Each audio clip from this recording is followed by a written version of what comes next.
The two stories which really kept us occupied was A, Yes Bank, and B, SBI, and the divergence numbers that they reported. And who better than Prashant Kumar, the CFO at SBI, joining in right now to give us some more clarity on that. Mr. Kumar, morning. Thanks so much for taking the time out and, joining in.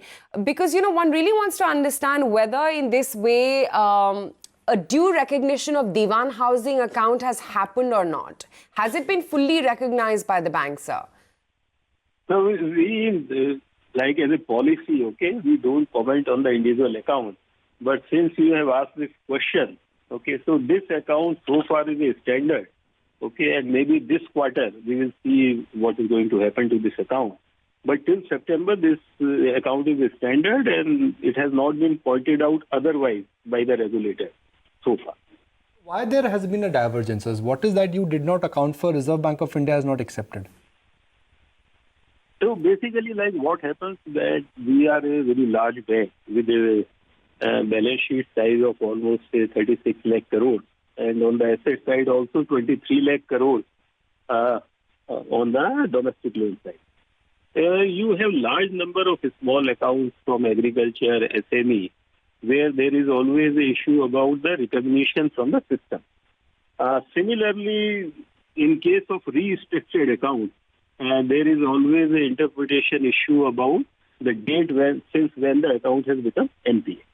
So basically, these are some of the issues. But we always go by the guidelines, regulatory guidelines, and we would continue to follow them. If accounts were there where you had, I won't say the word disagreement, but you did not get the RBI consent. No, it's not like we ask from RBI beforehand. Okay, when the RBI do the annual audit of the bank, they always see all these accounts, and as per the regulatory guidelines, they point out if they want to classify some of the accounts as NPA, and we strictly follow that. And if you see like the divergence on the NPA side, is something around 11,932. And out of it, most of it has already been either slipped or upgraded during the 2 quarters. And now the remaining impact during the quarter 3 is restricted to only 3,143 crores. And out of it, mostly it is agriculture. Understand, Mr. Kumar, Diwan housing as an account, and I completely appreciate that you can't really divulge in detail, greater detail than that. But since you mentioned that it is going to be treated as a standard account, wanted to understand whether or not it's going to hit your capital position and eat into SR Steel gains. No, again, like I would be saying, if you see the divergence in the provision is to the extent of 12,036. And out of 12,036, we have already made a substantial provision in the first 2 quarters. And the remaining impact during the quarter 3 would be 4,654 crores. Okay. So, and this is the part of our annual credit cost guidance. So, we have given a credit cost guidance of less than 2%. And all this is part of this, and we are not going to exceed that guidance of 2%. Okay, so my immediate follow-up question would be, and please, appreciate the curiosity which we have, is that going forward also, do you think there could be a greater divergence in FY20 reporting? Because now you'll have to follow the RBI guideline which you've been following, but in order to make sure that there is no large, no large change as per the RBI demand or RBI policy, will FY2021 suddenly start looking different? No, I don't think so.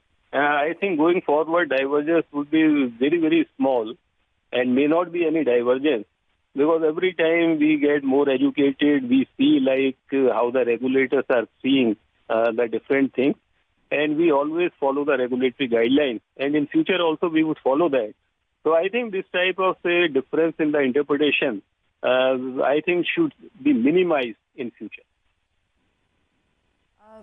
Mr. Kumar, what are your thoughts on Yes Bank? If things were to get grim, do you actually see a scenario where you might have to bail Yes out by ingesting it? There has been some amount of talk of this in the market, and we've posed this question to the chairman before, but curious to see if there's been any development on that front.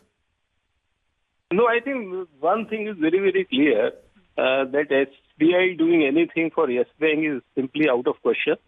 All these talks in the market, I would be saying more about the gossips and some speculation, but there is no truth in all those things. Curious to know then, Mr. Kumar, what is it that you're going to do with the proceeds from SR Steel as well as the upcoming SBI Cards IPO then? So let money come from the SR, okay? And once the money would come, then we will take the call what to do. But I think if you see in the past, we are strengthening our balance sheet. And in 1 year from March 18 to March 19, our provision coverage ratio has been improved by 12%, from 66% to 81% as on September.